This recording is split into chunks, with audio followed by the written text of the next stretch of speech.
নমস্কার বন্ধুরা, দীপালিস কিচেনে আপনাদের সকলকে স্বাগত জানাচ্ছি। চলে এসেছি আজকে ভীষণই মজার একটি ভিডিও নিয়ে। বন্ধুরা, ফুলকপি রান্না করার পরে ফুলকপির ডাঁটা আর পাতাগুলো আমরা সাধারণত ফেলে দিই, কিন্তু এই ডাঁটা দিয়ে যে এত চমৎকার একটি রেসিপি তৈরি হয় সেটি আপনারা এই পুরো ভিডিওটি দেখলে অবাক হয়ে যাবেন। আর এগুলো খেতেও ভীষণই সুস্বাদু হয়। তো ভিডিওটি শেষ পর্যন্ত দেখার অনুরোধ রইল। আশা করছি রেসিপিটি আপনাদের ভীষণ ভালো লাগবে।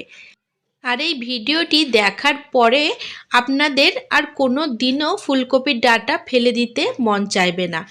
তো বন্ধুরা, আমি এখানে দুটো ছোট সাইজের ফুলকপি নিয়েছি আর ফুলকপিগুলোকে কেটে সাইডে সরিয়ে রাখলাম। আর ফুলকপির যে ডাঁটা ছিল সেইগুলোও কিন্তু ছোট ছোট টুকরো করে কেটে নিচ্ছি। আমি এখানে পাতা সমেত কিন্তু নিয়ে নিচ্ছি। আপনারা চাইলে এইভাবে পাতাগুলো ফেলে দিয়ে শুধু ডাঁটাগুলোও নিতে পারেন, তবে পাতাগুলো দিলেও কিন্তু কোনো অসুবিধে নেই। তো এখানে দেখতে পাচ্ছেন ফুলকপির সমস্ত ডাঁটাগুলো ছোট ছোট টুকরো করে কেটে নিচ্ছি। তো এখানে আমি দুটো ফুলকপির ডাঁটা কেটে নিয়েছি। এবার আমি এগুলোকে জল দিয়ে ভালো করে ধুয়ে পরিষ্কার করে নিয়েছি। এখন একটি মিক্সিং জারের মধ্যে এই ডাঁটার টুকরোগুলো তুলে নেব। এবার এগুলোকে পেস্ট বানিয়ে নিতে হবে। বন্ধুরা, আজকের ভিডিওটি আপনাদের যদি ভালো লাগে তাহলে অবশ্যই একটি লাইক করে দেওয়ার অনুরোধ রইল, কারণ আপনাদের একটি লাইক আমার কাছে অনেক বেশি মূল্যবান। বন্ধুরা, এখানে দেখুন ডাঁটাগুলো এমনভাবে পেস্ট বানিয়ে নিয়েছি যে মিহি পেস্ট হয়নি, আবার খুব গোটা গোটাও নেই। ঠিক এইভাবে কিন্তু ফুলকপির ডাঁটাগুলোকে বেটে নিতে হবে। এবার বাকি যে ডাঁটাগুলো ছিল সেগুলোও কিন্তু আমি একইভাবে বেটে নিয়েছি। আপনারা চাইলে এই ডাঁটাগুলো গ্রেটারের সাহায্যে গ্রেট করে নিয়েও রান্নাটি করতে পারেন। তো এখানে ফুলকপির ডাঁটাগুলো একদম রেডি হয়ে গেছে। এবার আমি এগুলোকে রান্না করে নেব। তার জন্য ওভেনের ওপর কড়াই বসিয়ে 1 টেবিল চামচ মতো তেল দিলাম। তেল গরম করে নিয়ে এর মধ্যে হাফ চামচ গোটা জিরে দিয়ে দিচ্ছি আর দুটো শুকনো লঙ্কা ছোট ছোট টুকরো করে কেটে নিয়ে দিয়ে দিচ্ছি। ফোড়ন ভালো করে ভেজে নিয়ে এর মধ্যে একটি বড় সাইজের পেঁয়াজ কুচি দিয়ে দিলাম। পেঁয়াজগুলোকে হালকা করে ভেজে নেব, খুব বেশি লাল করে পেঁয়াজগুলো ভাজবো না। দেখুন বন্ধুরা, হালকা ভাজা হয়ে গেছে।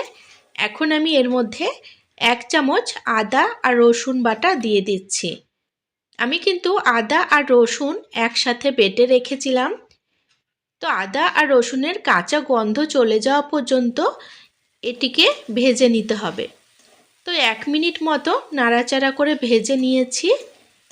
এবার আগে থেকে যে ফুলকপির ডাঁটা বেটে রেখেছিলাম সেগুলি এর মধ্যে ঢেলে দিচ্ছি। এবার 2 থেকে 3 মিনিট মতো ভালো করে নাড়াচাড়া করে নেব, যাতে ফুলকপির ডাঁটার যে একটি কাঁচা গন্ধ থাকে সেই গন্ধটি চলে যায়। বন্ধুরা, ভিডিওটি আপনারা কে কোথা থেকে দেখছেন সেটি কমেন্ট বক্সে অবশ্যই লিখে জানাবেন, তাহলে আমি আপনাদের সকলকে ধন্যবাদ জানানোর একটি সুযোগ পাবো। তো এখানে 2 থেকে 3 মিনিট মতো ভেজে নিয়েছি। এখন আমি এর মধ্যে হাফ চামচ জিরে গুঁড়ো দিয়ে দিচ্ছি, হাফ চামচ ধনে গুঁড়ো দিয়ে দিচ্ছি আর হাফ চামচ কাশ্মীরি লঙ্কার গুঁড়ো কালারের জন্য, হাফ চামচ হলুদ আর স্বাদ মতো লবণ দিয়ে দিচ্ছি। এবার সমস্ত উপকরণ দিয়ে আবারও 2 থেকে 3 মিনিট ভালো করে কষিয়ে নিতে হবে। বন্ধুরা, আজকের ভিডিওটি আপনাদের যদি ভালো লাগে তাহলে অবশ্যই আমার সাথে থাকবেন। আর আমার সাথে থাকার জন্য চ্যানেল সাবস্ক্রাইব করে পাশে থাকা বেল নোটিফিকেশানটা অবশ্যই অন করে রাখবেন, তাতে আমি আগামী দিনে যখনই নতুন ভিডিও আপলোড দেব তার নোটিফিকেশান আপনারা সবার আগে পেয়ে যাবেন। আর ভিডিওগুলো আপনারা আপনাদের সময় সুযোগ বুঝে দেখে নিতে পারবেন। তো এখানে সমস্ত মশলা দিয়ে ভালো করে কষিয়ে নিয়েছি। এবার স্বাদ মতো চিনি দিয়ে দিচ্ছি। বন্ধুরা, মিষ্টির পরিমাণটা অবশ্যই আপনারা আপনাদের স্বাদ বুঝে দেবেন, তবে মিষ্টিটা অবশ্যই দেবেন, কারণ এই রেসিপিটিতে একটু মিষ্টি দিলে খেতে ভীষণ ভালো লাগে। তো চিনি দিয়ে 1 মিনিট মতো নাড়াচাড়া করে নিলাম। তারপরে 3 টেবিল চামচ মতো বেসন এর মধ্যে দিয়ে দিচ্ছি। তো বেসন দিয়ে আবারও 1 মিনিট মতো নাড়াচাড়া করে নেব। বন্ধুরা, ফুলকপির ডাঁটা আমরা বেসিক্যালি ফেলে দিই, কিন্তু ফেলে না দিয়ে এই রকমভাবে রেসিপিটি একদিন হলেও বাড়িতে বানিয়ে খাবেন। দেখবেন ছোট থেকে বড় বাড়িতে যত মেম্বার আছে সবাই কিন্তু ভীষণ পছন্দ করবে। তো এখানে সমস্ত উপকরণ ভালো করে মিশিয়ে নিয়েছি। এবার কিছুটা ধনেপাতা কুচি দিয়ে দিচ্ছি। ধনেপাতা দিয়ে আবারও সমস্ত উপকরণ মিশিয়ে নেব।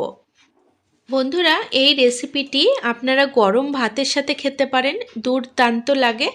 কিংবা মুখরোচক কিছু খেতে ইচ্ছা করলে ঘরে যদি ফুলকপির ডাঁটা থাকে তাহলে ঝটপট করে এই রেসিপিটি বানিয়ে একদিন খেয়ে দেখতে পারেন। একদিন খেলে কিন্তু রোজ বানিয়ে খেতে ইচ্ছা হবে। এটি খেতে এতটাই সুস্বাদু হয়। তো এখানে খুব ভালো মতো এগুলো মিশিয়ে নিয়েছি। এবার নামিয়ে ঠান্ডা করে নিয়েছি। হালকা হালকা গরম রয়ে গেছে। এই অবস্থাতেই হাতের মধ্যে আমি অল্প একটু তেল মাখিয়ে নেব। তারপরে এই ডাঁটার যে মিশ্রণ আমি তৈরি করে রেখেছি এ থেকে অল্প করে ডো নিয়ে নিচ্ছি। এবার হাত দিয়ে চেপে চেপে গোল করে নিলাম। এবার 2 হাত দিয়ে এইভাবে একটু চ্যাপ্টা করে নিলাম আর টিক্কা শেপে বানিয়ে নিচ্ছি। ডিজাইনটা অবশ্যই আপনারা আপনাদের পছন্দ মতো দিয়ে নেবেন। এই সমস্ত মিশ্রণ থেকে একইভাবে টিক্কাগুলো বানিয়ে নেব। তো বন্ধুরা, রেসিপিটি ভালো লাগলে অবশ্যই আপনারা আপনাদের নিকটবর্তী আত্মীয়স্বজন বন্ধুবান্ধবদের সাথে ভিডিওটি শেয়ার করে নেবেন, যাতে তারাও এই সুন্দর রেসিপিটি বানানোর সুযোগ পায়। তো দেখুন, সবগুলো কিন্তু আমি বানিয়ে নিয়েছি। এবার এগুলোকে ভেজে নেওয়ার পালা। এবার আমি ওভেনের ওপর কড়াইটা বসিয়ে দিয়েছি। এবার কড়াইয়ে বেশ খানিকটা সাদা তেল দিয়ে দিলাম। তেল ভালো করে গরম করে নিয়েছি। এবার বানিয়ে রাখা টিক্কাগুলো তেলের মধ্যে দিয়ে দিচ্ছি। এবার মিডিয়াম ফ্লেমে 2 পিঠ বেশ ভালো করে ভেজে নেব। আপনারা কিন্তু চাইলে আরও বেশি করে তেল দিয়ে এগুলো ভেজে নিতে পারেন, কিংবা আরও কম তেলে এগুলো সেঁকে নিতে পারেন। খেতে কিন্তু ভীষণই ভালো লাগে আর ভীষণই মুচমুচে হয়। সন্ধেবেলায় এগুলো বানিয়ে মেয়োনিজের সাথে কিংবা সসের সাথে যদি পরিবেশন করেন, সেক্ষেত্রে বাড়ির ছোট থেকে বড় সকলেই কিন্তু খুশি হবে আর সবাই ভীষণ মজা করে খাবে। ফুলকপির ডাঁটার এই টিক্কাগুলো বানিয়ে নেওয়ার সাথে সাথেই কিন্তু প্লেট খালি হয়ে যাবে। রেসিপিটি এতটাই দুর্দান্ত হয় খেতে। তো একদিন হলেও এই রেসিপিটি বাড়িতে বানিয়ে দেখবেন। বন্ধুরা, অর্ধেকগুলো টিক্কা ভেজে তুলে নিলাম। এবার বাকিগুলো ঠিক একইভাবে ভেজে নেব। বন্ধুরা, বাড়িতে যদি কোনো অতিথি আসে তাহলে তাদেরকেও কিন্তু এই রেসিপিটি বানিয়ে খাওয়াতে পারেন। তারা কিন্তু খেয়েই চমকে যাবে। আর ফুলকপির ডাঁটা দিয়ে বানিয়েছেন এটা শুনলে কিন্তু তারা বিশ্বাসই করতে চাইবে না। তো এখানে সমস্ত টিক্কাগুলো ভেজে তুলে নিয়েছি। এবার আমি থালার মধ্যে সুন্দর করে সাজিয়ে নেব। এগুলো কিন্তু গরম গরম খেতে ভীষণই মজার হয়, ভীষণই মুচমুচে লাগে খেতে। বন্ধুরা, ফুলকপির ডাঁটা আমরা সাধারণত ফেলেই দিই, কারণ ফুলকপির ডাঁটা দিয়ে যে এত সুন্দর একটি রেসিপি হয় সেটি বেশিরভাগ মানুষই কিন্তু জানেন না। তো ফেলে না দিয়ে ফুলকপির ডাঁটা দিয়ে এই রেসিপিটি একদিন হলেও বাড়িতে বানিয়ে খান। একদিন খেলে কিন্তু সারা জীবন মুখে লেগে থাকবে আর রোজ বানিয়ে খাবেন।